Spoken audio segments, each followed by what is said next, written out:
My name is Jim Smart, and I'm a city letter carrier with the United States Postal Service, and I work at the Greendale Post Office. It was a very normal day.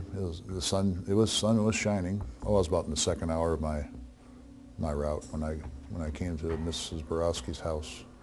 I saw the mail that was there from the day before, and I just had a hunch that something wasn't quite right here. Well, I knew she's an elderly woman, and I knew she always takes her mail out. Yeah, something was just not quite right there. I thought this, I've knocked on doors before when there's some mail sitting there and I know the person's elderly and I'm not sure if other people know about it. And I told her neighbor across the street who was out with his wife, who happened to be John Drilling, who was a former retired Fox 6 news anchor. I said, "John, do you know where she's at? She gone?" He didn't know. I said, "Well, her mail's still there and she doesn't usually do that."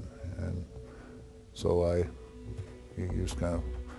went and delivered it at 2 other houses, and I came to his house, and we got talking, and I says, maybe we ought to check her out.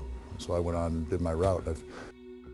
When I got back to the post office, my postmaster and supervisor told me that that lady that you told John Drilling about, she was pinned under her car for 2 days in her garage, and you found her, and they rescued her. She's getting her stuff put in her van and in her garage. She thought she dropped her keys underneath the van, so she went down there to look for it, and she got her head caught between the rear axle of her wheel and the concrete. She couldn't move out of there, so she was stuck in there from Sunday till Tuesday. That's when the police officer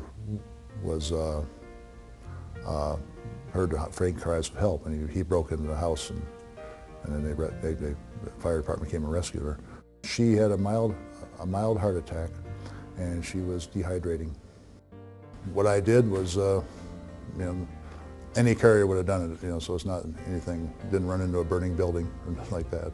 My part was little, but it was an integral part of the situation. I hadn't have told her neighbor, he might not have investigated it, and she might have been laying there another day and she probably would have died.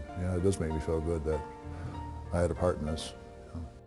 Well, thanks to the Red Cross, for what they do for people. They respond in emergencies. They respond to people in need.